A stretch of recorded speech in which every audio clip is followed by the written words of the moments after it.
بسم الله الرحمن الرحيم.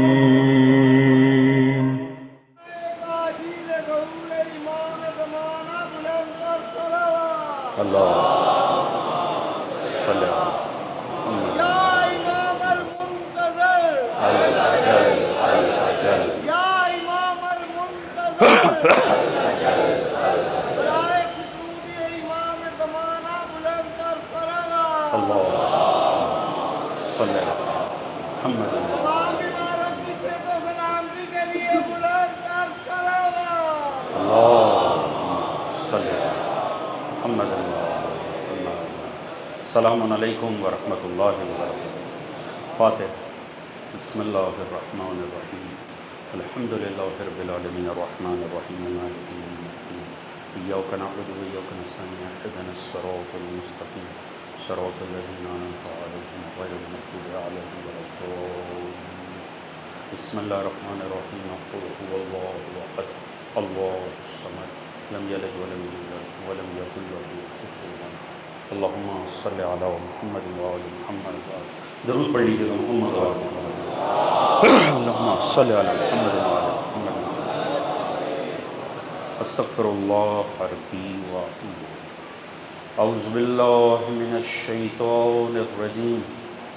بسم اللہ الرحمن الرحیم. الحمد للہ الذی لم يتخذ صاحبة ولا ولدا ولم يكن له شریک فی الملک ولم يكن له ولی من الذل وکبرہ تکبیرا.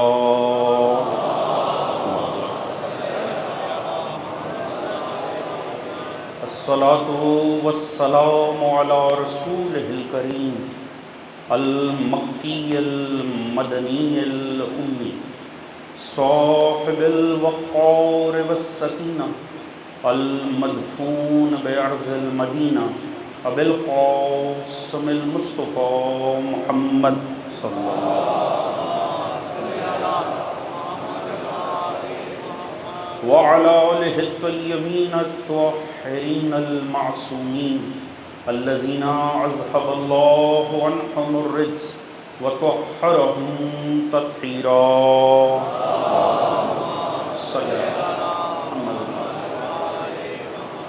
اما بعد فقد قال رسول اللہ صلی اللہ علیہ وآلہ وسلم بسم اللہ الرحمن الرحیم. حسین منی وانا من حسین صلوات. صلی علی محمد وآل محمد. حضرات سامعین،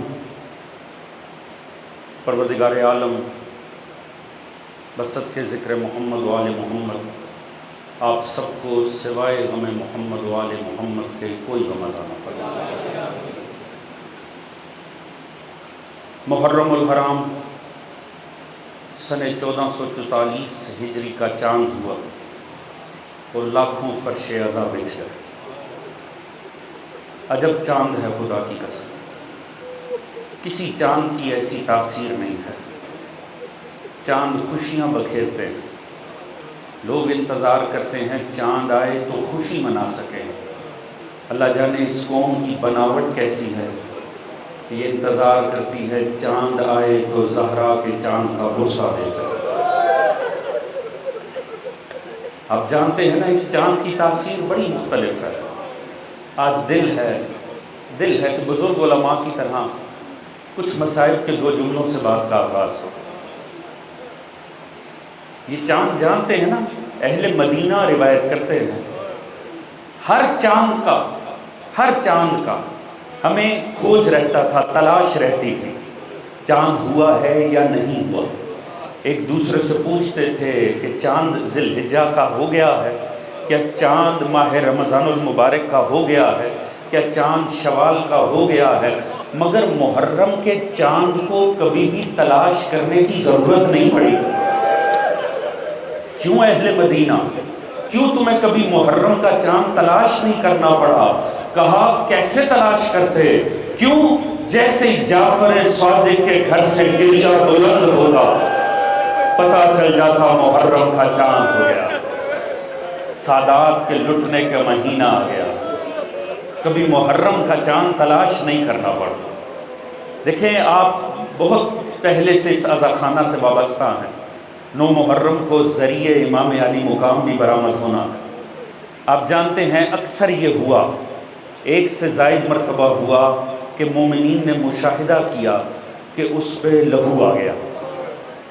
ابھی بزرگان نے بتایا کہ کل جب تیاری ہو رہی تھی نا عزا خانہ کی، اس تیاری کے دوران جو منظر مومن 9 محرم کو دیکھتے ہیں نا، وہ شب چاند میں ذری پہ نظر آیا۔ میں بڑا ادنا طالب علم ہوں، میں اس کی کوئی توجیہ اور تفسیر نہیں کر سکتا، مگر دل چاہتا ہے کہ میں یہ جملہ عرض کروں، ایسے لگتا ہے ایک دکھیاری ماں شب چاند کو ہی بچے کا پرسہ دے دے۔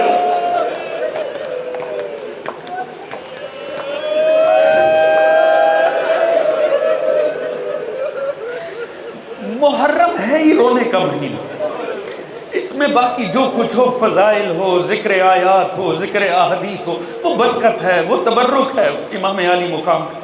اصل اس کا تعلق گریہ کے ساتھ ہے۔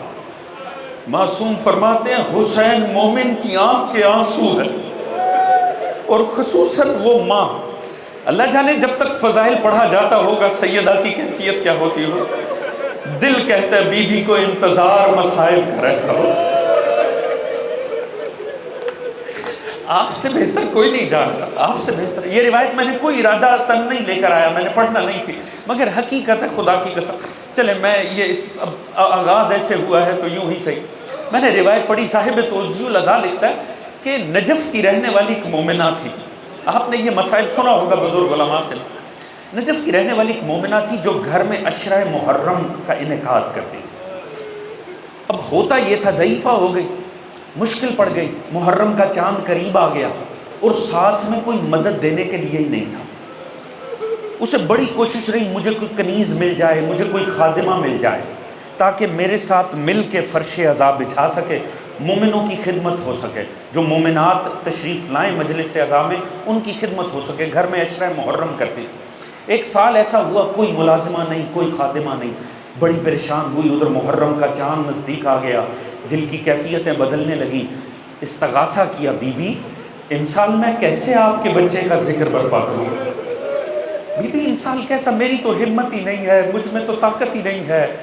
یہاں محرم کا چاند ہو گیا، اب اس کے دل کی کیفیت مزید پریشان ہو گئی، محرم کا چاند ہو گیا، کوئی ہے ہی نہیں جو ساتھ مل کے، اتنے میں دق الباب ہوا۔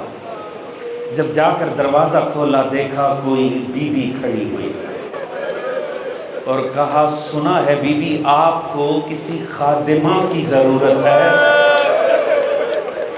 ذکر حسین کو برپا کر رہی تھی۔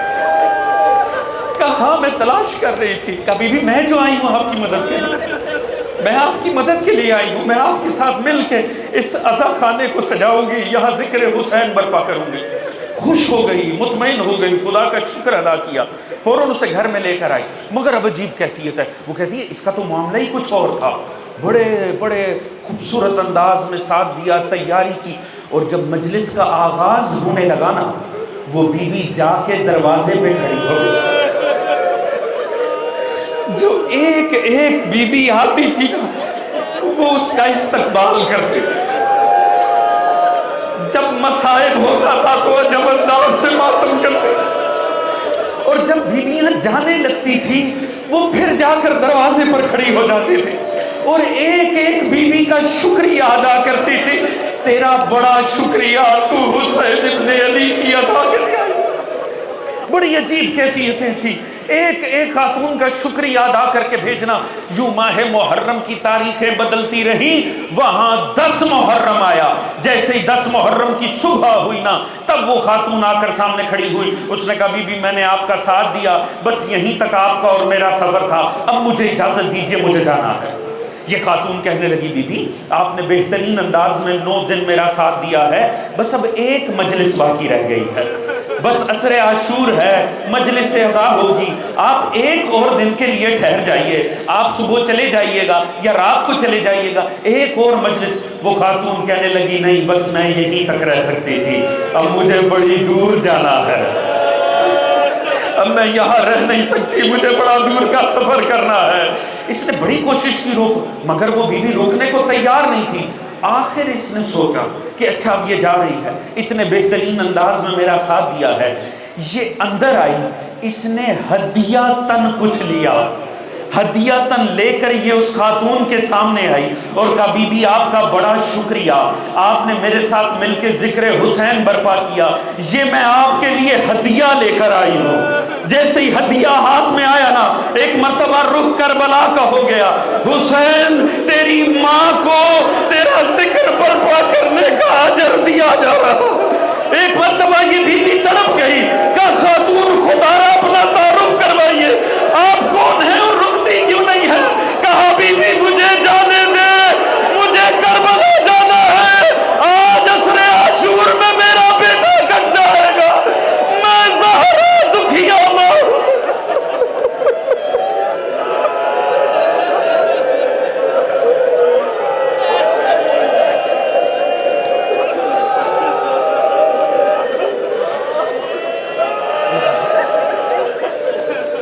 اجرکم اللہ، اجرکم اللہ۔ پروردگار ان آنسوؤں کو رومال سیدہ کائنات میں جگہ تھا فرمائے۔ پروردگار عالم جہاں کئی ذکر آل محمد برپا ہے، پروردگار سبھی عزاداروں کی توفیقات میں برکت عطا فرمائے، ان عزاداروں کو سلامت رکھے، انہیں شر شیطان سے، حاسدوں کے حسد سے، ظالموں کے ظلم سے، جفاکاروں کی صفاقیوں اور صفاحتوں سے محفوظ رکھے، آپ سبھی کا آنا قبول و منظور فرمائے۔ ایک باواز بلند درود پڑھ لیں محمد و آل محمد کی زیادہ، اللہم صلی علی محمد و آل محمد۔ جزاک اللہم صلی علی محمد و آل محمد۔ ایک مرتبہ مل کے جاگتے ہوئے درود پڑھیے گا محمد و آل محمد، صلی علی محمد و آل محمد۔ درود کا پڑھنا عبادت بھی ہے، اور معصوم نے فرمایا باواز بلند پڑھنے کا فائدہ یہ ہے کہ یہ نفاق کو دلوں سے محو کر دیتا ہے۔ ایک باواز بلند درود پڑھے محمد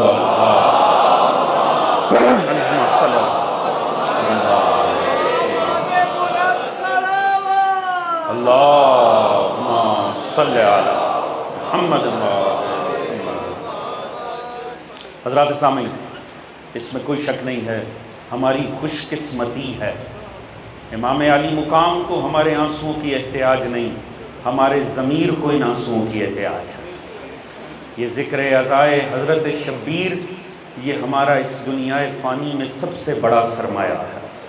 حقیقت یہ ہے، اس فانی دنیا کے اندر اگر کوئی بات قابل فخر ہے تو وہ عزادار حسین ابن علی بنا ہے۔ ایک قول ہے، بعض لوگوں نے اسے امام سے منسوب کیا ہے، مگر کثیر علماء اس بات کی نفی کرتے ہیں، وہ کہتے ہیں کسی شاعر کا مصرع ہے، مگر ہے بڑا قیمتی، کہ الحیات و عقیدت و جہاد، کہ یہ جو حیات ہے نا، یہ جو زندگی ہے نا، یہ عقیدے پیچھے جہاد کا نام ہے۔ صاحبان فکر بیٹھے ہیں اور بہت سارے جوان بیٹھے ہیں، تمہیداً کچھ باتیں عرض کرنا چاہ رہا ہوں، لطف آئے گا۔ یہ جو زندگی ہے یہ عقیدے پیچھے جہاد کا نام ہے۔ بات پھر غور سے سنیے گا، صاحبان فہم ہے، زندگی عقیدے پیچھے جہاد کا نام ہے توجہ نا آپ دوستان جی۔ معنی کیا ہوا؟ یہ جو ہم چل پھر رہے ہیں، کھا پی رہے ہیں، اٹھ بیٹھ رہے ہیں، سو جاگ رہے ہیں، کان سن رہے ہیں، زبان بول رہی ہے، ہاتھ پاؤں اعضاء کام کر رہے ہیں، یہ زندہ ہونے کی دلیل تو نہیں ہے۔ اس سے تھوڑی پتہ چلے گا ہم زندہ ہیں، اگر یہ کان ذکر حسین سنیں گے تو زندہ ہیں۔ زندہ زندہ مردہ مردہ۔ اللہ صلی علی محمد۔ جزاک اللہ۔ یہ ہر وہ عمل جو عقیدے کی روشنی میں ہوگا وہ زندہ ہونے کی دلیل ہوگا. یعنی زندگی عقیدے پیچھے جدو جہد کا نام ہے. اس کا مطلب ہے یہ زبان سارا دن کچھ بولتی رہے یہ زندہ ہونے کی دلیل نہیں ہوگی. جیسے اس پہ ذکر آل محمد آئے گا حیات ثابت ہو جائے گی. توجہ ہے دوستو؟ ہر وہ عمل، کوئی سو رہا ہے مردہ ہے، مگر اگر مصلی عبادت تک اٹھ کر آئے گا تو یہ اس کے زندہ ہونے کی دلیل ہوگا. لاکھ دعوتوں کو اٹینڈ کیا جائے، دعوتوں کا انعقاد کیا جائے، مگر جب رمضان میں بھوکا رہا جائے گا تو یہ زندہ ہونے کی دلیل ہوگی. یعنی ہر وہ عمل جو عقیدے کی روشنی میں ہوگا اس سے حیات ثابت ہوگی. اس کا مطلب ہے آپ کی میری تعریف حیات شاید صحیح نہیں ہے کہ آنکھوں کا دیکھنا زندگی، پاؤں کا چلنا زندگی، زبان کا بولنا زندگی. اس تعریف کے مطابق عزاخانوں میں آنا زندگی، یہ عزاخانے سجانا زندگی، یہ ذکر آل محمد برپا کرنا زندگی. پہلے جملے پہ آپ کی توجہ چاہوں گا اور لطف آئے اگر بات پہنچے تو. اس کا مطلب ہے اس تعریف کے مطابق یہ عزاخانے سجانا، یہ سیاہ لباس پہننا، یہ مجلسوں کا انعقاد کرنا، یہ ہمارے شیعہ ہونے کی دلیل نہیں ہے، ہمارے زندہ ہونے کی دلیل ہے. توجہ فرما رہے ہیں صاحبان؟ یہ آج محرم کا چاند ہوتے ساتھ ہم جو یہاں ہیں یہ ہمارے شیعہ ہونے کی دلیل نہیں ہے، یہ ہمارے زندہ ہونے کی دلیل ہے. اور اگر آپ نے اس بات کو اچھے سے سن لیا تو شاید اگلا جملہ مجھے کہہ دینا چاہیے، اور آج کل کے حالات میں تو ضرور کہنا چاہیے، اور جنہیں پہنچے گا وہ سمجھ جائیں گے. اگر یہ حضور ہمارے زندہ ہونے کی دلیل ہے تو کسی بھی فلسفے و منطق کے تحت فرش عزا سے دور رہنا یہ محتاط ہونے کی دلیل نہیں، مردہ ہونے کی دلیل ہے. جزاک اللہ، سلامت رہی. توجہ فرمائے.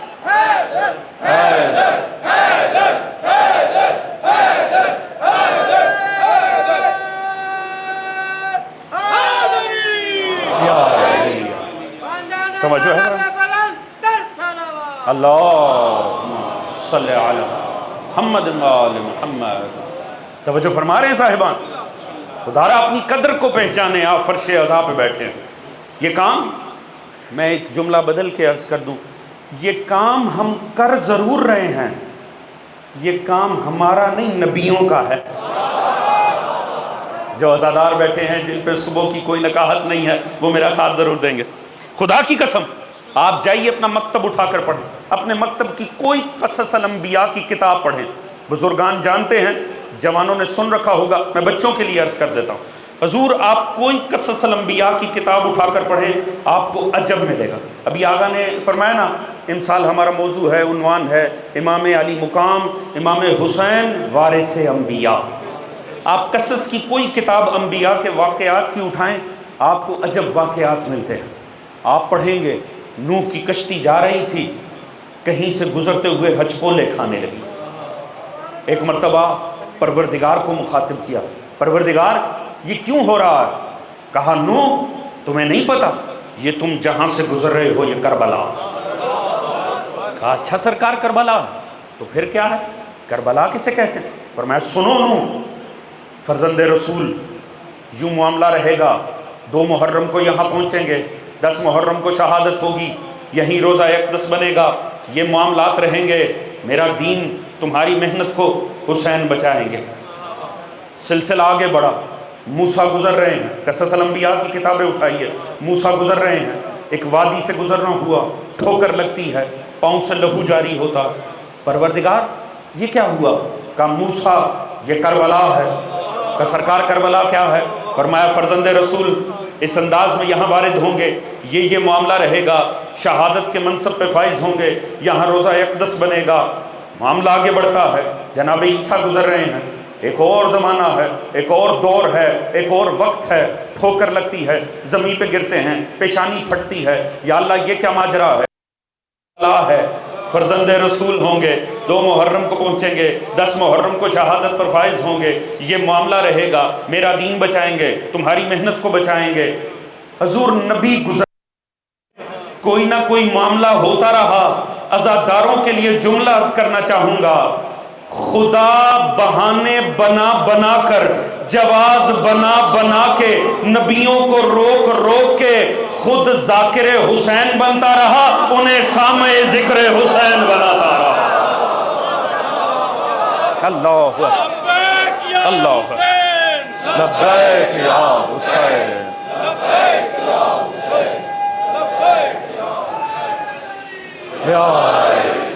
توجہ فرما رہے ہیں صاحبان، یہ نبیوں کے کرنے کا کام ہے۔ خدا جواز بنا بنا کے انہیں سامع بناتا رہا، خود ذاکر حسین بنتا رہا۔ خدا کی چلیں بالیدہ فکر افراد ہے نا، تو یہ جملہ بڑا لطف دے گا اگر پہنچا سکا میں تو۔ دیکھیں کوئی کام تب تک دین ثابت نہیں ہوتا جب تک سنت پیمبران نہ بن جائے۔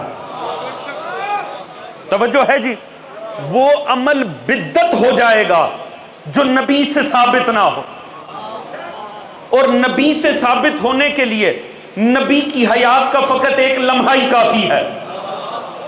نبی سے ثابت ہوا تو دین، نہ ہوا تو بدعت۔ جا کر ہر مکتب اپنے اعمال کا جائزہ لے لے اور یاد رکھے پوری امت سارا مہینہ پڑھے، اگر نبی سے ثابت نہ ہو تو نماز نہیں بن سکتی، اور اگر حسین کے ذکر پہ نبی کی آنکھ میں ایک آنسو آ جائے پوری عزاداری ثابت ہو جاتی ہے۔ جزاک اللہ۔ یا علی یا علی یا علی مدد حق۔ توجہ فرما لیں دوستان، یہ عزائے حضرت شبیر یہ نبیوں کا شیوا، یہ سنت پیمبران، آپ اپنی اہمیت کو پہچانیں۔ لہٰذا پہلی مجلس محرم کی ہے بہت سے دوستوں کی، بڑے خشوع و خضوع سے جس عزاخانہ میں جائیں بڑی خالص نیت سے لے کر جائیں، نیت صرف حسین ابن علی ہونی چاہیے۔ نہ ذاکر کو ٹیسٹ کرنے جانا ہے، نہ ارد گرد والوں کو جج کرنے جانا ہے، نہ ہی لوگوں کے معاملات کا جائزہ لینے جانا ہے، فقط اپنا امام سے کنیکشن بڑھانے کے لیے جانا ہے۔ بڑے خشوع و خضوع سے آپ وارثان انبیاء بن کے ذکر حسین سن رہے ہیں۔ حضرات اپنے موضوع کی طرف آتا ہوں تاکہ جلد از جلد آگے بڑھا جائے۔ عرض کیا امام حسین وارث انبیاء، چونکہ ابتدائی مجلس ہے، تمہیدی مجلس ہے، اور میں ایک موضوعاتی خطیب ہوں، لہٰذا مجھے تھوڑی سی تمہید کا فاصلہ چاہیے، لطف آئے گا، آپ حضرات نے میرا ساتھ دینا ہے اور موضوع کی اہمیت کو سمجھنے کی کوشش کرنی ہے۔ حضرات یاد رکھیں، واجب ہے کربلا کو سمجھنا، ایسا ہے کہ نہیں جی؟ کربلا کو سمجھنا واجب ہے۔ کسی عمل کو تب تک سمجھا ہی نہیں جا سکتا جب تک اس فعل کے فاعل کو نہ سمجھا جائے۔ صاحبان فہم ہیں، اس کا مطلب ہے کربلا اپنے اصل معنی کا اظہار اسی پر کرے گی جسے شخصیت امام حسین سمجھ میں آئے گی۔ کوئی شک و شبہ تو نہیں دوست؟ ایسے ہی ہے نا جی، کوئی بھی واقعہ ہو، کوئی واقعہ، اس کے لیے کچھ سوال پیدا ہوتے ہیں۔ کب ہوا، کیسے ہوا، کہاں ہوا، یہ تین سوال ہر واقعے کے بنتے ہیں، مگر ان تینوں سے بڑھ کر اصل سوال یہ ہے کیوں ہوا اور کس لیے ہوا۔ جزاک اللہ، ایسے ہی ہے جی، یعنی کب ہوا، کہاں ہوا، کیسے ہوا، یہ سوال اپنی جگہ مہم، مگر اصل مہم بات یہ ہے کیوں ہوا، کس لیے ہوا۔ تو جب ہر واقعے کے لیے یہ سوال ہیں تو کربلا کے لیے بھی تو سوال بنتا کہ کس لیے ہوا، کیوں ہوا، یہ کربلا کے لیے مہم ہے۔ اب جوانوں، اس موضوع کو سمجھنا کیوں لازم ہے؟ سب سے پہلے تو موضوع کی اہمیت سمجھیں۔ اگر میں ابھی اس فاضل مجمع سے عرض کروں کہ خود اپنے ذات کا محاسبہ کیجئے کہ گزشتہ 10 سال میں آپ نے کتنی کتابیں امام حسین پر پڑھی ہیں۔ ہر انسان سوچے، 10 سال چھوڑیں، پچھلے 2 سال میں کوئی کتاب امام حسین پر پڑھی ہے؟ گزشتہ 1 سال میں کوئی ایک کتاب پڑھی ہو؟ ہر کوئی سوال کرے اپنی ذات سے۔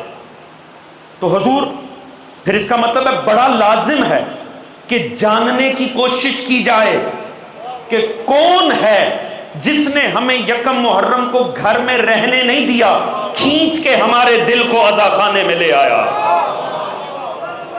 بات پہنچ رہی ہے جی؟ لازم ہے نا اسے سمجھیں، لہٰذا اس موضوع کو سمجھنے کی ضرورت ہے۔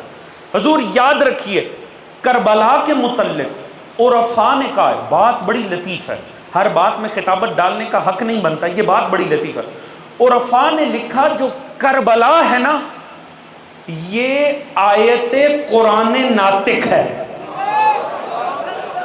میں نے بڑی خوبصورت ٹرم استعمال کیا، اگر آپ نے توجہ کی ہو۔ قرآن کی آیتیں ہوتی ہیں نا، علماء عرفاء فرماتے ہیں یہ قرآن ناطق کی آیت ہے۔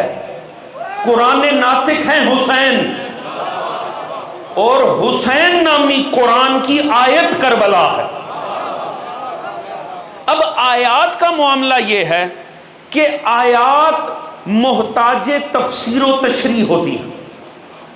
آیت بہت بلند معاملے کا نام ہے، اسے سمجھنے کے لیے عام سطح عمومی کو اس کی تفسیر کی ضرورت ہوتی ہے، اس کی توجیہ کی ضرورت ہوتی ہے۔ لہذا فرماتے ہیں یہ جو کربلا ہے نا، یہ محتاج تفسیر ہے۔ کربلا کو نہیں سمجھا جا سکتا جب تک اس کی تفسیر نہ کی جائے۔ تمہید آپ کے ذہنوں میں بیٹھ رہی ہے نا دوستو؟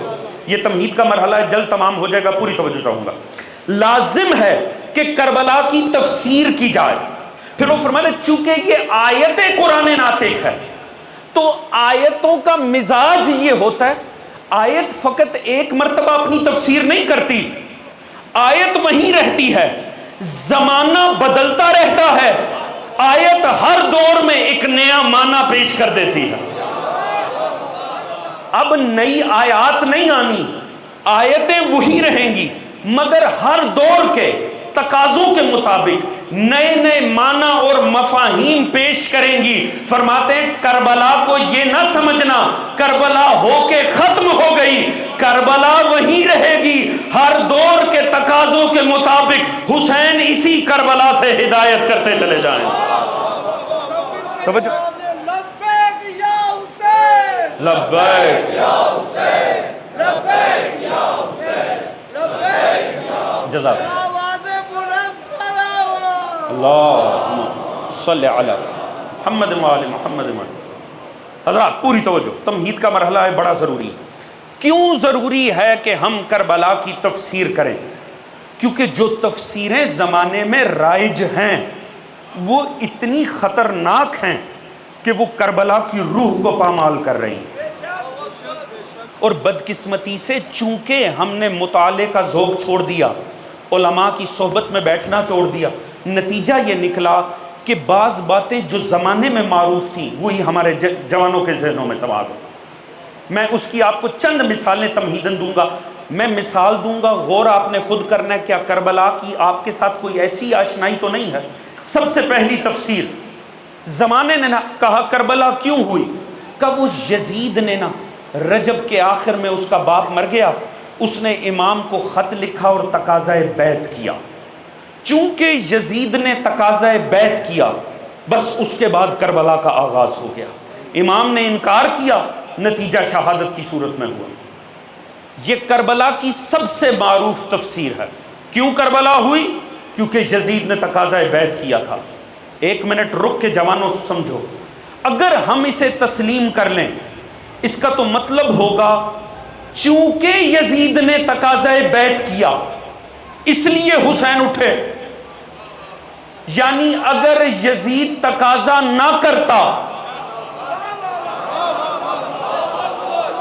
غور کیا جوانوں آپ نے، دین لٹتا رہتا، حسین بیٹھے رہتے۔ جتنے امام کو جانتے ہیں کم از کم وہ تو ضرور میرا ساتھ دیں گے۔ آپ کا اپنا فہم کیا کہتا ہے؟ اگر ہم یہ مان لیں کہ کربلا کا آغاز تقاضۂ بیعت یزید ہے تو مسئلہ خراب ہو جائے گا۔ اس کا مطلب ہے چونکہ یزید نے تقاضا کیا اس لیے حسین اٹھے، نہ وہ چھیڑتا نہ معاملہ چھڑتا، تو اس کا مطلب ہے کربلا کا آغاز شعور حسین سے نہیں یزید سے ہوا ہے۔ بات پہنچ رہی ہے؟ کیا آپ اس بات کو تسلیم کریں گے؟ نہیں ہو سکتا۔ وہ حسین ہی کیا جو دین کو لٹتا دیکھے اور یزید کا انتظار کرے. میں تمہید باندھ رہا ہوں اپنے موضوع کی.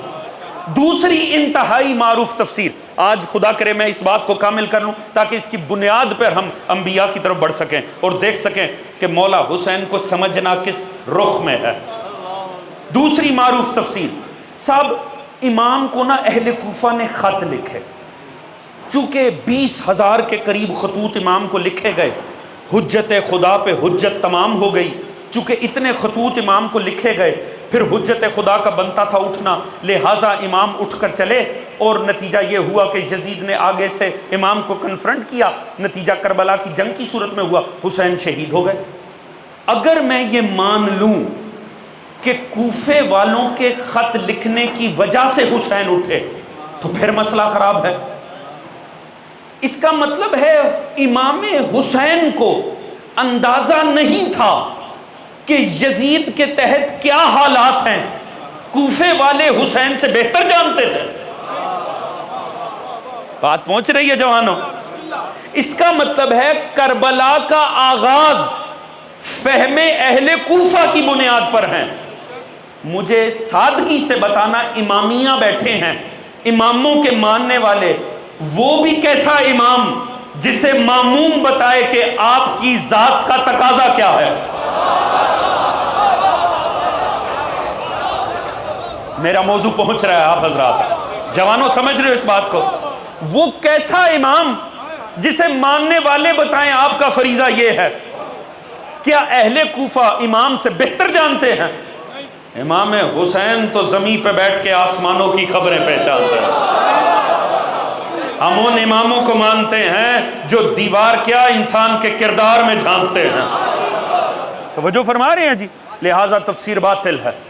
ایک اور بڑی معروف تفسیر، اب آپ نے خود غور کرنا ہے آپ کے ذہنوں میں آج تک کون سی تھی تاکہ آپ کو پتہ چلے اس موضوع کی اہمیت کیا ہے. ایک اور تفسیر معروف تفسیر ہے، انہوں نے کہا صاحب یہ نا دو خاندانوں کی جنگ ہے. اصل میں بنی امیہ اور بنی ہاشم یہ ہمیشہ سے ایک دوسرے سے نبرد آزما تھے، یہ ان کا پرانا معاملہ ہے. عبد الشمس ہاشم، مصطفیٰ ابو سفیان، مولا امیر ابن ابو سفیان، حسین ابن علی ابن ابو سفیان.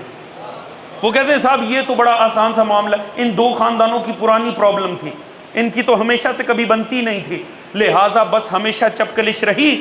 بس ابو سفیان کے پوتے کو موقع ملا، اس نے ابو طالب کے پوتے سے بدلہ لے لیا، لہٰذا مشکل میں جانے کی ضرورت کیا ہے، بس دو خاندانوں کا معاملہ تھا.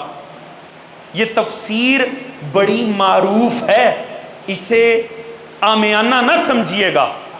آپ کے ہاں معروف نہیں، مگر جنہوں نے ابن العوام جیسوں سے تاریخ لی ہے وہاں معروف ہے. توجہ ہے جان محترم؟ اب اگر ہم اسے دو خاندانوں کی جنگ تسلیم کر لیں تو مسئلہ خراب ہے، کیونکہ حسین ابن علی نے امام 28 رجب کو مدینہ چھوڑتے ہیں، 8 ذی الحجہ کو مکہ چھوڑتے ہیں، 2 محرم کربلا پہنچتے ہیں، 10 محرم کو شہادت پہ فائز ہوتے ہیں. میری تمہید پہنچ رہی ہے نا ذہنوں میں؟ اس دوران امام نے جتنا کلام کیا ہے کوئی اٹھا کر دکھائے امام نے فرمایا ہو میں یزید کو اس لیے نہیں مانتا یہ بنی امیہ سے ہے. توجہ فرما رہے ہیں؟ امام نے کبھی خاندان کی بات کی ہو؟ امام کا جملہ تمہید میں ہے، 28 رجب کی تمہید میں ہے. امام نے فرمایا سنو، نحن اہل بیت النبوت وَيَزِيدٌ رَجُلٌ فَاسِقٌ شَارِبُ الْخَمْرِ قَاتِلُ النَّفْسُ الْمُحَرَّمَةِ. سنو میں اہل بیت نبوت ہوں، وہ شرابی ہے. میں اہل بیت نبوت ہوں، وہ فاسق ہے. امام خاندان کی نہیں کردار کی بات کر رہے ہیں. ہاں یہ نیریٹو علماء امت نے کہاں سے لیا؟ یہ پتا چلا دربار یزید میں. ایک دفعہ یزید نے شراب کی مستی میں کہا کاش آج میرے بڑے وہ دیکھتے میں نے کیسے بڑوں کے بدلے لے لیے. اس کا مطلب ہے خاندان کی جنگ یزید کے ذہن میں تھی. اللہ جانے بات پہنچی کہ نہیں. کردار کی جنگ حسین کے نظر. آج علماء امت کے بیان بتا دیں گے. جو کردار کی جنگ کہے گا وہ حسین والا ہے، جو خاندان کی جنگ کہے گا وہ یزید. جزاک اللہ، جزاک اللہ، جزاک اللہ. بسم اللہ. مل کے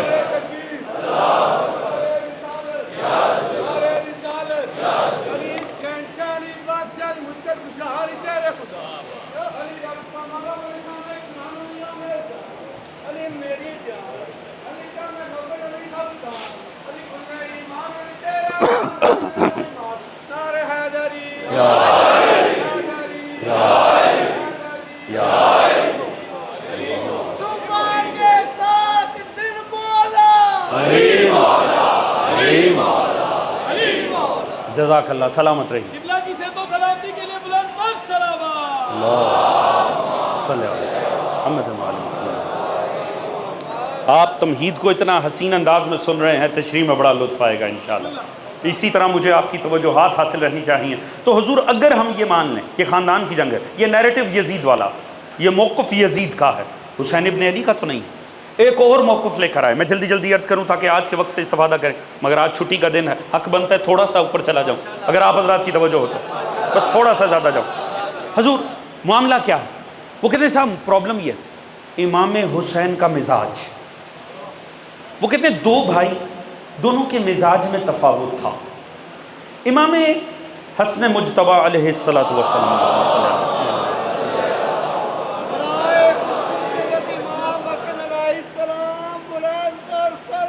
اللہم صلی علی محمد وآل محمد. وہ کہتے ہیں کہ امام حسن مجتبیٰ حلیم طبیعت تھے.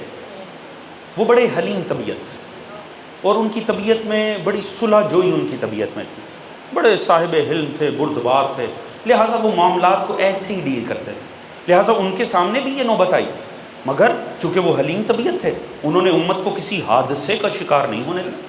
انہوں نے بڑے انداز سے اس کو ٹال دیا، صلح کر لی، معاملے کو ختم کر دیا. البتہ امام حسین کے، معذرت میں الفاظ جو استعمال کر رہا ہوں نقل کفر نواز، انہوں نے کہا امام حسین کی نا طبیعت میں سختی تھی. امام کی طبیعت میں سختی تھی، امام کا مزاج سخت تھا. انہوں نے وہ حلم نہیں دکھایا جو بھائی حسن نے دکھایا. یہ سادہ ترین الفاظ تھے جو میں نے بولے ہیں. اگر میں آپ کو آپ کے لاہور شہر میں چھپنے والی کتابوں کے الفاظ کوٹ کروں تو معاملہ بڑا خراب ہے. بڑی معذرت کے ساتھ اسی شہر میں کتابیں لکھی گئیں، امام حسین میں تکبر بہت تھا. یہ الفاظ تک استعمال. ڈاکٹر اسرار احمد اسی شہر کی شخصیت رہے ہیں، سانح کربلا انتہائی معروف ان کے خطبات کی کتاب ہے کربلا پہ، جمعہ کے خطبہ. انہوں نے لکھا امام حسین نے اسسمنٹ کی غلطی کر دی. انہیں لگا میں اٹھوں گا سارا زمانہ میرے ساتھ اٹھے گا، بس وہ اسی غلط فہمی میں چل پڑے. انہیں اندازہ ہی نہیں ہوا، موقع پہ کوفی دگا دے گئے، بہت برا ہوا، سانحہ ہو گئے. امام حسن کی طبیعت میں یہ کتابیں آپ کے شہروں میں چھپی ہیں، یہ آپ کے ارد گرد موجود ہیں. توجہ فرما رہے ہیں حضرات؟ امام حسن کی طبیعت بڑی لطیف تھی. حضور نہ ہمارا کوئی امام حلیم طبیعت ہوتا، نہ ہمارا امام کوئی شدت دکھاتا. امام حسین کا حلم دیکھنا ہے تو وہ 10 سال دیکھ لیں جو امام حسن مجتبیٰ کے بعد امام نے گزارے ہیں. اور اگر امام حسین کا، امام حسن کا غضب دیکھنا ہے نا تو کہیں اور نہ جائیے، ذرا جمل کی طرف دیکھیے، کوئی ہاتھوں میں نیزہ لے کر اونٹ کی طرف بڑھ رہا ہے. توجہ ہے اذان محترم؟ ہاں، نہ حلم ہے نہ سختی ہے. ائمہ کا معیار نبیوں والا ہوتا. یہ الہی کردار ہیں. جہاں حلم دکھانا ہے وہاں حلم ہے، جہاں غضب دکھانا ہے وہاں غضب ہے. نہیں تو جنگ جمل صبح سے شروع تھی، یہ تمام ہی وہاں ہوئی ہے جب امام حسن مجتبیٰ میدان میں آئے ہیں. توجہ فرما رہے ہیں صاحب؟ لہٰذا ایک یہ تفسیر کی گئی. میں جلدی عرض کروں، بہرحال پھر انشاءاللہ مزید نکات عرض کروں. کسی نے کہا امر بالمعروف و نہی عن المنکر. امام اس لیے اٹھے، امت برباد ہو رہی تھی، امت خباثتوں کا شکار ہو رہی تھی، رذائل بڑھ رہے تھے، امام اٹھے اپنا فریضہ سمجھ کے امر بالمعروف کے لیے، نہیں عن المنکر کے لیے۔ کسی نے کہا شوق شہادت، حسین کو شہادت کا شوق ہی بہت تھا، امام اپنی ہر دعا میں شہادت مانگتے تھے، لہٰذا شوق شہادت بھی ہے۔ کسی نے قسمت اور مقدر کی بات ہے، یہ ہمارے منبر پہ بہت رائج ہے، یہ صوفیانہ تفسیر ہے کربلا کی۔ صاحب مقدر حسین کو کربلا میں لے آئے، مشیت الہی کے تقاضے تھے، بس قسمت تھی حسین کی، لہٰذا آ گئے۔ حضور میں جہاں بات کو لے جانا چاہتا ہوں تاکہ آج وہاں تمام ہو، کل اس سے آگے بڑھ سکے، یہ تمام جتنی تفسیریں کربلا کی اس وقت زمانے میں رائج ہیں، کاملاً کوئی ایک بھی درست نہیں ہے، اور اگر اس میں کوئی درست ہے جیسے امر بالمعروف و نہی عن المنکر، تو وہ بھی علت تامہ نہیں ہے کربلا کی، علت ناقصہ ہے، یعنی ہے وجہ مگر کامل وجہ نہیں ہے۔ یہ ساری جو تفسیریں کربلا کی ہیں یہ کیوں ہیں؟ تاکہ اب آپ کو پتہ چلے، میں اپنے موضوع پہ لے جا رہا ہوں بات کو، حسین وارث انبیاء۔ وجہ کیا ہے؟ اس کی وجہ یہ ہے، جتنوں نے یہ تفسیر کی ہے انہوں نے کوشش کی ہے وہ 3 شعبان سے لے کر 10 محرم 61 ہجری میں حسین سمجھنے کی کوشش کریں۔ توجہ ہے جی، جبکہ یہ تاریخ کی اوقات ہی نہیں ہے کہ وہ ذات گرامی حسین کو خود میں سما سکے۔ اسی لیے امام صادق آپ کی اور میری مدد کرتے ہیں کہ حسین کو تاریخ سے نہ پہچاننا، بظاہر حسین پہ سلام کرتے ہیں، آپ کا اور میرا زاویہ نظر درست کرتے ہیں۔ السلام علیکہ یا وارث آدم صفوت اللہ، السلام علیکہ یا وارث نوح نبی اللہ، السلام علیکہ یا وارث ابراہیم خلیل اللہ۔ بتاتے ہیں تاریخ میں نہ دیکھنا، قرآن کھولو۔ توجہ ہے زان محترم، آپ کی توجہ کے لیے میں جملہ عرض کروں گا۔ امام چاہتے ہیں کہ قرآن میں نبیوں کو پڑھ کے حسین سمجھو، تاریخ سے حسین نہ سمجھو۔ ویسے بھی تاریخ ان کا معاملہ ہے جنہوں نے ابن العوام اور ابن کثیر سے دین لیا ہو، ہم نے راویوں کی روایتوں سے نہیں، قرآن کی آیتوں سے آل محمد کو اخذ کیا۔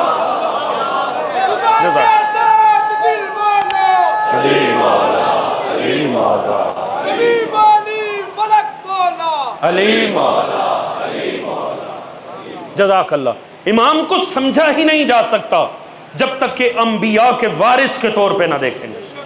ہم انشاءاللہ انبیاء کو پڑھیں گے اور آپ دیکھیں گے قرآن بظاہر نام ابراہیم کا لے گا، سنائے گا حسین، نام موسیٰ کا لے گا، سنائے گا حسین۔ اور ایسا نہیں ہے کہ یہ کوئی فلسفیانہ ہم باتیں ہیں منتے نہ، حضور امام کھڑے ہو، امام نے جب انکار بیعت کیا ہے وہیں سے راز ملتا ہے، پوری توجہ، وہیں سے راز ملتا ہے۔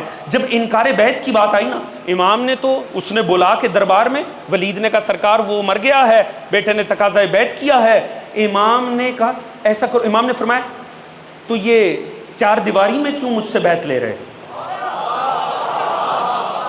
یہ امت کو عادت ہی پڑ گئی تھی 4 دیواری میں بیعتیں لینے کی، اللہ جانے کس تک بات پہنچی ہے، خدا کی قسم۔ یار فرمایا نا ایسے نہیں، کل ذرا چوراہے پہ جمع کرو، سب کو چوراہے پہ جمع کرو، وہاں سوال دہرانا، جو میرا موقف ہوگا میں کل چوراہے پہ دے دوں گا۔ وہ تو قسمت خراب ایک لائن کی تاریخ آپ نے پڑھ رکھی ہے، بس زمانے میں اس کا شجرہ عیاں ہونا تھا۔ وہ حسین کی گردن کی طرف اشارہ کر بیٹھا، امام نے فرمایا سن مثلی، اب جو کل کہنا تھا وہ آج فرما دیا، مثلی لا یبایع مثلہ، مجھ جیسا، یہ کل کہا جانا تھا، یہیں پہ میرا موضوع ملے گا۔ فرمایا مجھ جیسا کبھی اس جیسے کی بیعت نہیں کرتا۔ رک جائے، ایک لمحے کو رکنا، زیادہ زحمت نہیں ہے۔ جلال الدین سیوطی حافظ حدیث ہے، حافظ جلال الدین سیوطی، مکتب سواد اعظم میں حافظ حدیث اس عالم کو کہا جاتا ہے جس سے کم از کم 40، بعض نے لکھا 60، بعض نے لکھا 80,000 حدیث سلسلہ سند سمیت یاد ہو۔ پورے سواد اعظم میں ایک حافظ حدیث ہے جلال الدین سیوطی، اس نے لکھی تاریخ الخلفاء، اس کے مقدمے میں لکھتا ہے حسین چھوڑ سب نے بیعت کر لی تھی۔ وہ کہتے ہیں یزید کی بیعت متفقہ علیہ بیعت تھی، یعنی سارا زمانہ کر چکا تھا۔ ابن زبیر نے تو نہیں کی، اس نے کہا بیعت نہیں کی مگر انکار بھی نہیں کیا، فرار کیا، سوائے زہرا کے لال کے کسی کو جرت انکار ہی نہیں ہوئی۔ یہ بات بڑی سمجھ لبیک لبیک یا حسین لبیک، جزاک اللہ۔ بات پہنچ رہی ہے دوستو؟ اس نے کہا سب نے بیعت کر لی۔ اس کا مطلب ہے کب کا مورخ ہے؟ 1000 سال بعد کا۔ 1000 سال بعد کا مورخ کہہ رہا ہے حسین چھوڑ سب نے بیعت کر لی۔ امام حسین جو اس وقت موجود ہیں، اگر ایک راوی کو 1000 سال بعد پتا ہے کہ سارے زمانے نے کر لی تھی، آپ کے خیال میں مدینے میں کھڑے حسین نہیں جانتے؟ ہائے کمال ہے خدا کی۔ اگر امام انکار، اس کا مطلب امام کو پتہ ہے وہ بھی جھک گیا ہے، وہ بھی گر گیا ہے، وہ بھی لیٹ گیا ہے، وہ بھی مان گیا ہے، اس نے بھی تسلیم کر لیا ہے۔ آپ کہہ رہے ہیں مجھ جیسا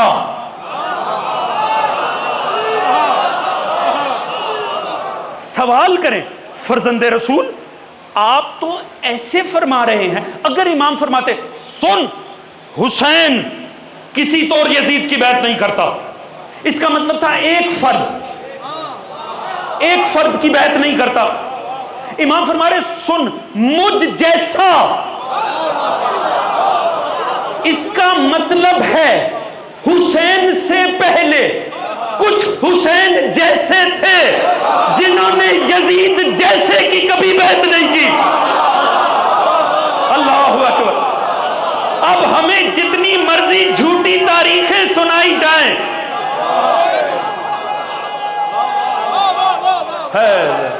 یا بات پہنچ رہی ہے دوستو؟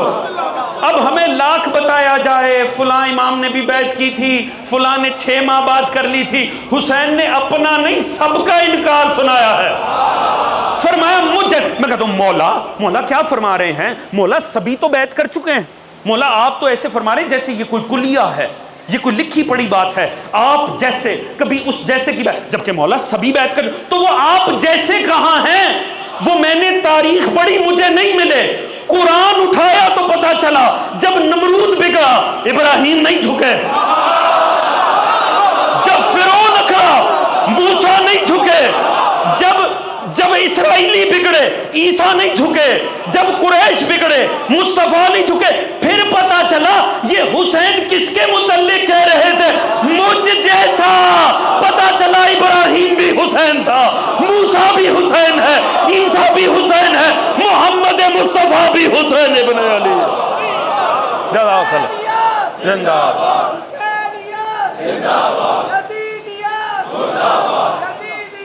مردہ صلوات اللہ صلی علی محمد و آل محمد۔ سلامت رہیے۔ توجہ فرما رہے ہیں صاحبان؟ حضور اس کا مطلب ہے 1.25 لاکھ انبیاء کا نمائندہ اور وارث بن کے حسین فرما رہے تھے جاؤ میں یزید کی بیعت نہیں، کیوں؟ کیونکہ مجھ جیسا نہیں کرتا۔ حسین 1.25 لاکھ نبیوں کے وارث بن کے، ٹھہر کے سنیے گا، اسی لیے تو جب سب جھک چکے ہیں، چلیں ایک سوال یزید سے بھی کرتے ہیں، یزید تجھ میں کوئی عقل ہے؟ جب سب بھی تجھے جھک چکے ہیں، سب نے اپنے ہاتھ تیرے ہاتھوں میں دے دیے ہیں، بھئی مجلس میں باہر نکلیں سارے کہیں حضور کمال مجلس ہے، بہت اچھی مجلس پڑی، تو ایک دوست کہے نہیں صاحب یہ بھی کوئی مجلس نہیں، لطف ہی نہیں آیا، بات ہی نہیں بنی، مجھے تو لطف نہیں آیا، میری صحت پہ کیا فرق پڑے گا؟ جب سارے دوستان دعائیں دے رہے ہوں گے، ایک ناراض بھی ہو جائے گا تو میں کیوں ناراحت ہونے لگا؟ بات سمجھ میں آ رہی ہے جی؟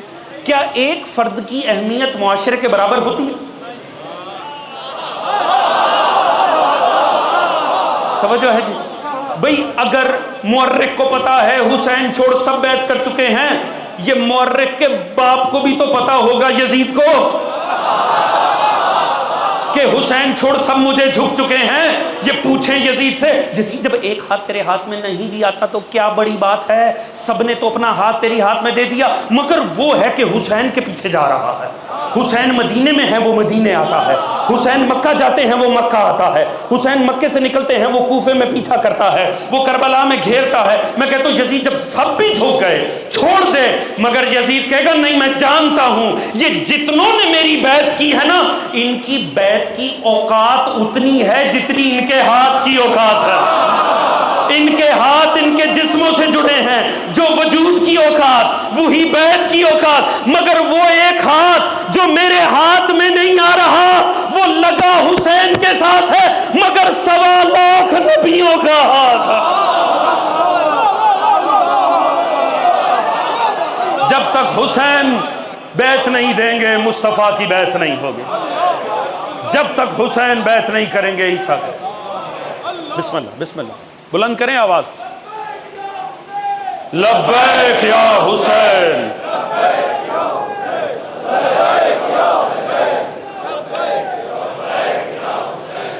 سلامت رہی۔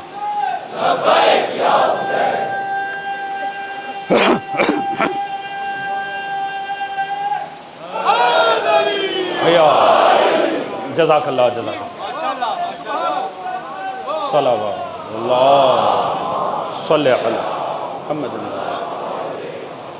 توجہ فرما رہے ہیں صاحبان، لہذا آج کی اس تمہیدی مجلس میں حضور، اس کا مطلب ہمیں وہ زاویہ مل رہا ہے۔ اگر کربلا سمجھنی ہے، امام علی مقام کی شخصیت کا شعور حاصل کرنا پڑے، اور اگر امام علی مقام کا عرفان حاصل کرنا ہے تو ہمیں امام کو جو دیکھنے کا رخ ہے اسے درست کرنا پڑے گا۔ یاد رکھیں، امام کو سمجھنا تاریخ کا مسئلہ نہیں ہے، ہم نے تاریخ سے نہیں، ہمیں انبیاء کے تسلسل اور روانی میں حسین ابن علی کو سمجھنا، ہمیں بطور وارث سمجھنا ہے۔ وارث تبھی سمجھ میں آئے گا جب مورث سمجھ میں آئیں گے۔ انبیاء کل انشاءاللہ بات کو آگے بڑھائیں اور دیکھیں گے ایک ایک سلام کے ذریعے امام بظاہر سلام کر رہے ہیں، آپ کا اور میرا زاویہ نظر درست کر رہے ہیں۔ حضور کربلا بڑی حسین ہے، کربلا کو سمجھنا بنتا ہے، عظمت امام علی مقام کو سمجھنا ہے، کربلا کی حقیقت میں اترنا پڑے گا۔ ہاں، تاریخ کو ہی اگر دیکھنا ہے تو ہاں، واقعاتی تاریخ تو کچھ یہی دکھائے گی۔ جیسے جناب زینب عالیہ کو پتہ چلا نا کہ دربار سے بلاوا آیا ہے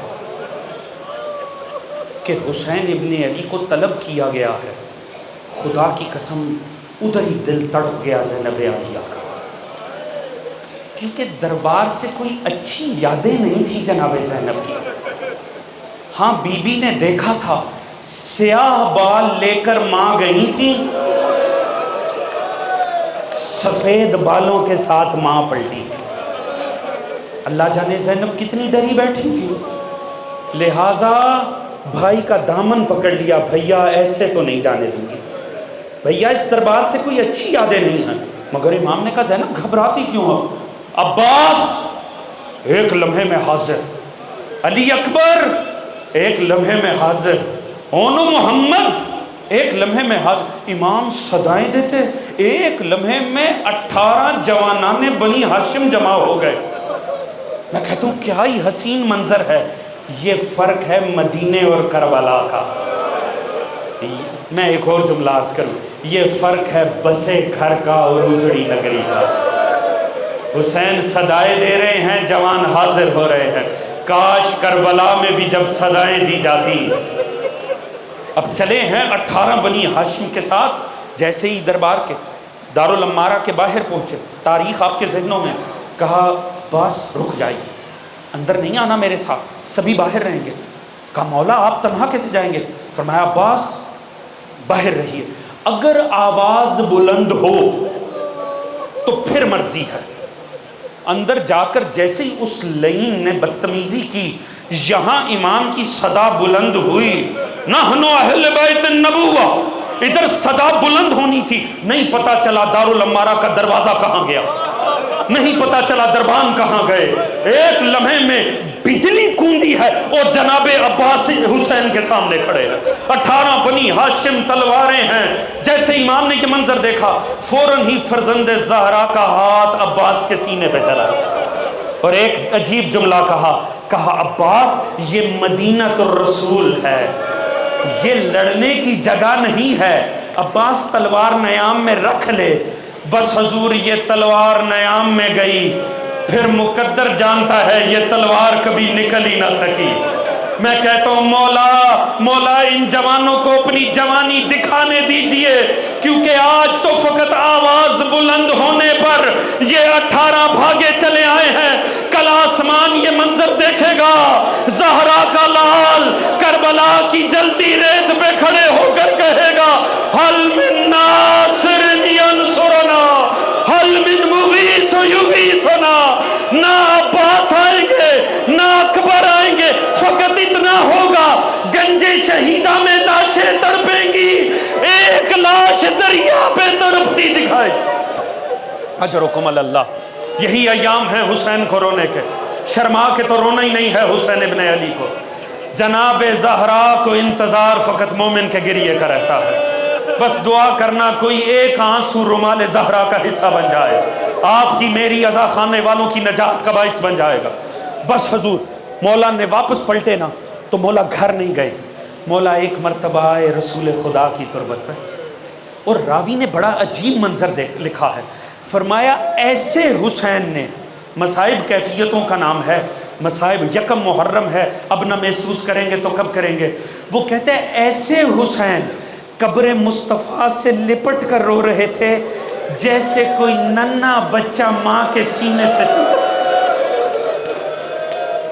جیسے کوئی ننھا بچہ تڑپ کے ماں کے سینے. نانا میں آپ کا دیار چھوڑنا نہیں چاہتا, نانا میں آپ کی قبر کو ترک نہیں کرنا چاہتا, نانا میں چاہتا ہوں یہ قبر پھٹے میں بیچ میں سما جاؤں. نانا اپنے حسین. غش آ گیا امام کو. رسول نے کہا بیٹا حسین اٹھ, بیٹا حسین چل. کہا باپ نانا کیا حکم ہے؟ کہا کربلا کی جانب جانا, کربلا کی طرف سفر کرنا. مکے جائے گا, مکہ سے کربلا جائے گا. اچھا خانوادے کا کیا کرنا ہے؟ بہن کو لے کر جانا ہے حسین. کہا میرے مقدر میں شہادت, تو بہنوں کے مقدر میں کیا ہے؟ کہا بیٹا حسین تیرے مقدر میں تلوار ہے, حسین زینب کے مقدر میں اسیری. ہاں یہ آل محمد کا مقدر, یہ ہونا ہے. چلیے امام اٹھے, ماں زہرا کی قبر پر آ گئے. اب یہاں تاریخ نے کوئی اتنی تفصیل نہیں لکھی کہ ماں کی قبر پہ کیا کچھ کہا, مگر میں نے پڑھا ہے ہر جگہ میں نے یہ دیکھا ہے علماء نے اپنے اپنے اندازوں سے بات کی ہے کہ حسین نے زہرا سے کیا بات کی ہوگی. ایک عالم کا تبصرہ بڑا عجیب اور حسین ہے. وہ کہتے ہیں جب ماں کی قبر پہ آئے ہوں گے نا, اور جب اجازت لی ہوگی تو ماں نے لازمی کہا ہوگا حسین اطمینان سے جا, بابا ساتھ جائیں یا نہ جائیں, بھیا حسن ساتھ جائے یا نہ جائے, اطمینان سے جا, تیری ماں تیرے ساتھ جائے گی. یہی وجہ دوستو ہر جگہ مصائب میں علی کی آمد نہیں ملے گی, مصطفیٰ کی آمد ہر جگہ نہیں, زہرا ساتھ ساتھ دکھائی دیں گی. حتیٰ علماء نے لکھا جب ظالم ضربیں چلا رہا تھا ہر ضرب پہ نبی جا رہے تھے, کسی ضرب پہ علی گئے, کسی ضرب پہ حسن گئے, آخری ضرب پہ پیاسے گلے سے صدائی اما زہرا, آواز آئی بیٹا حسین, ماں زہرا تیرے ساتھ. اس ماں نے نہیں چھوڑا حسین ابن علی کو. مولا پلٹے ہیں, بس زحمت آپ کی تمام کروں, بہت زحمت دی, بس آج یہاں زحمت تمام کروں. مولا آئے ہیں, مولا نے سفر کی تیاری کروائی, بنی ہاشم کی عورتوں نے گھیرا ڈال لیا. ام ہانی مولا امیر کی بہن, وہ آ گئی ہیں پرسہ لینے کے لیے. جناب ام سلمہ, جناب ام سلمہ ضعیف ہو چکی ہیں. بیٹا حسین میں نے سنا آپ جا رہے ہیں سفر کر. ہاں ماں میں جا رہا ہوں. کہا بیٹا جہاں جانا ہے بھری دنیا میں جاؤ, کربلا نہ جانا. کہا آپ نے یہ کیوں فرمایا؟ کہا بیٹا حسین آپ کے نانا مصطفیٰ نے مجھے ایک شیشی دی تھی, جس میں کہا تھا ام سلمہ اس میں خاک کربلا کی ہے، ام سلمہ ایک وقت آئے گا میرا حسین سفر کرے گا، بس تو اس پر نگاہ رکھنا، جس وقت یہ لہو ہو جائے سمجھ لینا میرا حسین پیاسا مارا گیا ہے۔ بیٹا حسین جہاں سفر کرنا مگر کربلا کی جانب نہ جانا۔ کہا میں جانتا ہوں اما ام سلمہ، میں جانتا ہوں، میرے نانا نے مجھے بتا رکھا ہے، اگر آپ چاہیں تو آپ کو نانا نے تو مٹی دی ہے، میں امام آپ کو کربلا کی زیارت نہ کروا دوں؟ ہاں اب رونے کے لیے یہ بات کافی ہوگی۔ کہاں بیٹا مجھے زیارت کروا، امام کا اشارہ ہونا تھا، حجت خدا کا اشارہ ہوا، بوتراب کے لال کا اشارہ ہوا، زمین مدینہ نیچے ہوئی، کربلا ابھر کے سامنے آ گئی۔ کہ ام سلمہ دیکھیے یہ وہ مقام ہوگا جہاں میں علی اکبر کے سینے سے برچھی نکالوں، میں جانتا ہوں یہ وہ مقام ہوگا جہاں مجھے قاسم کے ٹکڑے سمیٹنے ہیں، یہ وہ مقام ہوگا جہاں میں ننھے اصغر کے لیے گھونٹ پانی کا اور دیکھو ماں نانی اماں یہ وہ مقام ہوگا جہاں ظالم سر پہ مارے گا اور ماں تڑپ تڑپ کے کہے گی ظالم نہ مار، میں نے چکیاں پیس پیس کے پالا حسین۔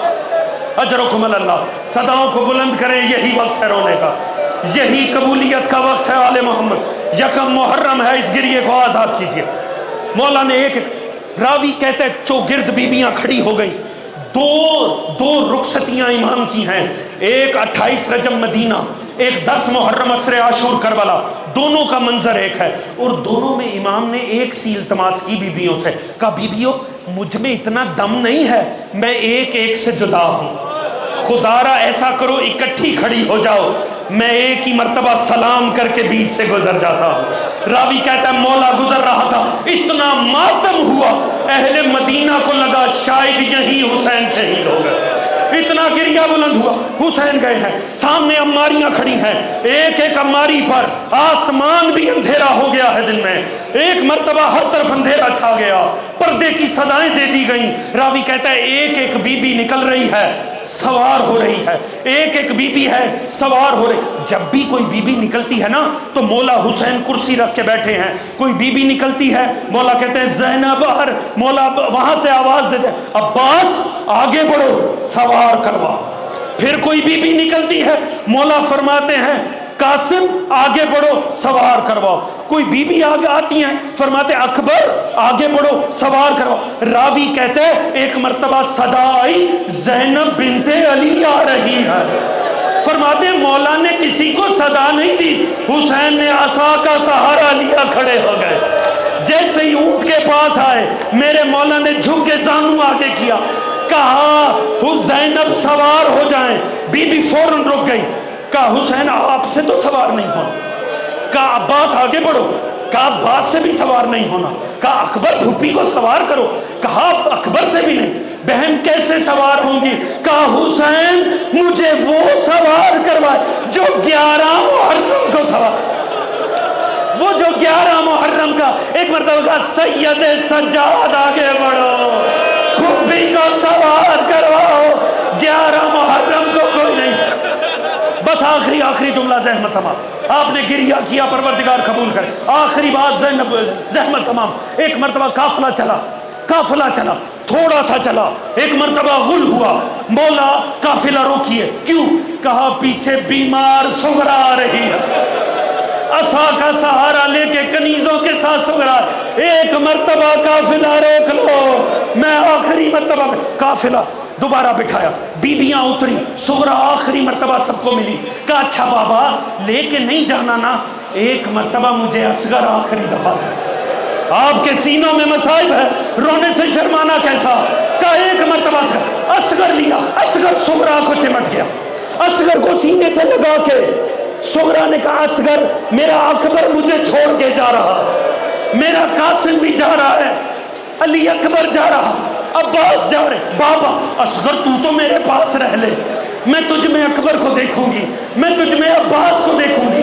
ہر بی بی آگے بڑھی اصغر کو لے، اصغر نہیں آتا، سغرا کو نہیں چھوڑتا، زینب کوشش کرتی ہیں، کوئی نہیں، آخری بات زحمت تمام۔ ایک مرتبہ جب دیکھا کسی کے پاس نہیں آتا، مظلوم کربلا آگے بڑھے، ایک مرتبہ کا اصغر آ جا، اصغر سغرا کو چمٹ گیا، حسین آگے بڑھے، اصغر کے کان میں کوئی جملہ کہا، اصغر نے سغرا کو چھوڑا، پوچھا مولا کیا کہا ہے؟ کہا میں نے فقط اتنا کہا ہے اصغر اگر تو مدینے میں رہ گیا کربلا میں تیرے حصے کا تیر کھود۔ لعنت اللہ علیکم الظالمین۔